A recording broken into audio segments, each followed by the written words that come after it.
Hello and welcome to Socialism, the weekly Marxist analysis podcast from the Socialist Party. In January, 13,000 council workers in Glasgow, mainly low-paid women, won a settlement on an equal pay claim that had been ongoing for more than a decade. The deal was valued at an estimated £500 million. This huge victory is rich in lessons for the rest of the workers' movement, so we're discussing some of the detail today. Apologies for a few sound issues in this episode. Over to Sarah Rack. Okay, I'm here today with Philip Stott, who is the National Secretary of Socialist Party Scotland, the sister party of the Socialist Party in England and Wales. Hi, Philip. Hi, Sarah. And we're going to be talking today particularly about the very inspirational victory that was won by council workers in Glasgow that people might have followed in the pages of the Socialist in either England and Wales or Scotland. So do you want to start off, Philip, by telling us what was that dispute about? Well, in 2007, the Glasgow City Council introduced a pay scheme that was deeply, deeply unequal for mainly women who were concentrated in the home care, catering, cleaning sectors of the city council. And from 2007 onwards, in other words, for the best part of 12 years, then primarily working class women, thousands of them have been unequally paid by this reprehensible pay scheme. And the dispute that then developed flowed from the unequal position that the women in Glasgow faced. And so, as I said, the strike was successful, and that's something that we like to champion whenever that happens. Why do you think it was that was, what approach was adopted in the strike that you think made it particularly successful? Well, I think, first of all, the key turning point in the victory, because this battle has been going on for 12 years, and a lot of it focused on the legal aspect. So thousands of women signed up to lawyers who then took cases to court to try and achieve pay justice. But the key factor as to why this was delivered as quickly as it was in the end was the strike action, was the fact that 8,500 workers took a 40-hour strike on the 23rd and 24th of October last year, brought the city to a halt, shut down the schools, shut down public services in terms of the council, up to 10,000 marching through the city with the red flags flying of the trade unions, of the enormous potential power of the working class, the services they provide and so on. And that was the turning point. The SNP Council were then forced to rapidly speed up the delivery of an equal pay system, which resulted in £500 million going to the workers for back pay that they were due, unequal pay, and now also negotiations going forward about introducing an equality-proofed pay scheme. So following it kind of on social media and stuff, it was very inspirational to see. All the pictures looked really vibrant in the city on the day. Can you maybe give us a bit of a taste of what it was like in Glasgow at that time? Well, being there on the first day of the strike on the 23rd of October, it was inspiring. We described it, I remember putting a tweet out on Twitter and on social media, describing it, this is not a strike, this is an uprising. It had all of the enormous dynamism as you expect from a workers' movement, where working people feel their confidence growing, that they feel they have power, and they were able to utilise that working class power to achieve change. It was obviously a strike that involved primarily women as well, so it gave it a certain dynamic. All the oppression that working class women face, particularly in terms of their employment status, as women generally, was brought out into an enormously colourful, enthusiastic, angry, determined march and demonstration. On the day of the strike itself, we also saw the development of illegal strike action, where you had the cleansing workers, the refuge workers who do the bins in Glasgow, who are mainly male workers. But they had picket lines outside their workplaces, because within those workplaces there were women who were doing catering and cleaning and so on. So you had GMB and Unison picket lines there. And the workers refused to cross the picket lines. And they took action as well, which was, I think, very significant. And so you really had an element of a very significant struggle taking place on those 2 days, but it was enormously powerful thing to see. And it was quite inspiring, actually. And also worth noting as well that the action that they were taking was against political leaders of the council and the chief executive of the council who are women. who are female. And the SNP leader of the council, who says she's a feminist, but was implementing and standing against the movement of the women, attacking the trade unions for taking strike action, and the chief executive of the council as well. So there was a real feeling that, yeah, we want justice and we want it now. And members of Socialist Party Scotland played a leading part in this dispute, didn't they? How did that come about? Well, of the 8,500 workers who took strike last October, just under 5,000 were organised by Glasgow City Unison, which is a trade union that's had a socialist leadership going back years, and in fact a couple of decades. And we Socialist Party Scotland members play a leading role within that union as shop stewards, the branch secretary, convener of social work and so on, who are all Socialist Party Scotland supporters and members.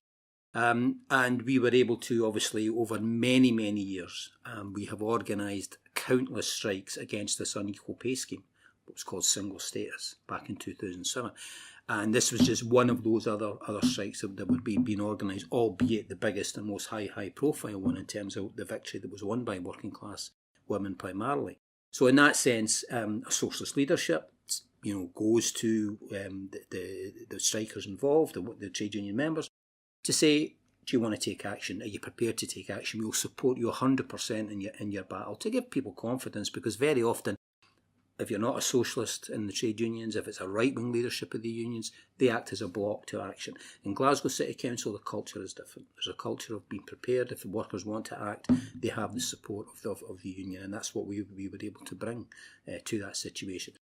After having said that, I think another key feature of the strike was the number of women who stepped up as shop stewards, who became organisers, who became spokespeople for the campaign, who did all the public meetings, who spoke at the strike rallies.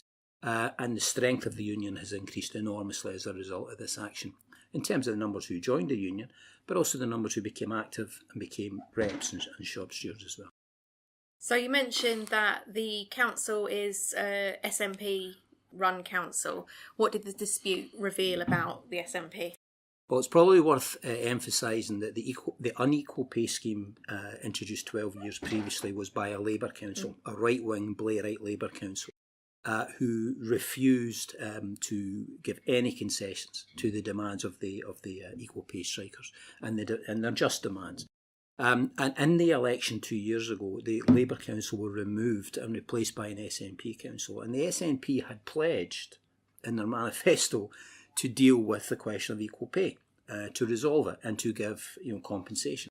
The problem was when they got to power, which usually happens with the SNP, is they didn't deliver. And primarily the women themselves felt, we can't wait any longer. They waited 6 months, 12 months, and so on, and then it was, we've had enough.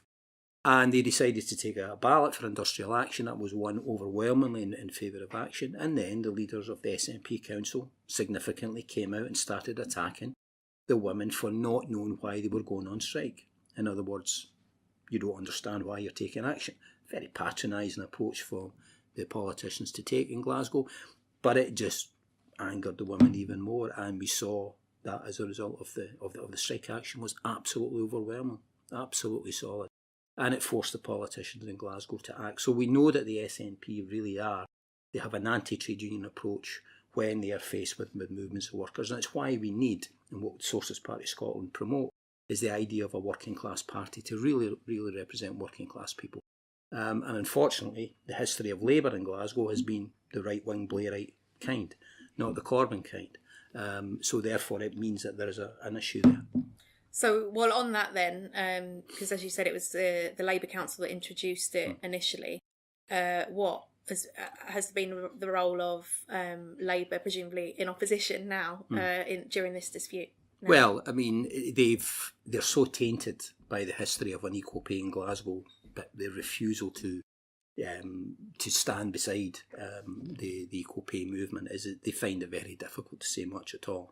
They give the impression that they're in favour of the action, but in reality they have sat on their hands, and because they're so responsible for what happened in Glasgow, they have generally kept their heads down. Labour politicians in other parts of Scotland have been saying this was a fantastic victory, etc., particularly those on the left in the campaign for socialism, or those who support Corbyn, or the Labour leader Richard Leonard in Scotland. But in general, they're happy to criticise an SNP-led council and support workers in an SNP council, but they're completely silent when workers take strike action against the Labour council. It's those double standards. For example, I think in Birmingham, you have had movements around the question of equal pay and privatisation and the bin workers and things of that character. It's a Labour-run council.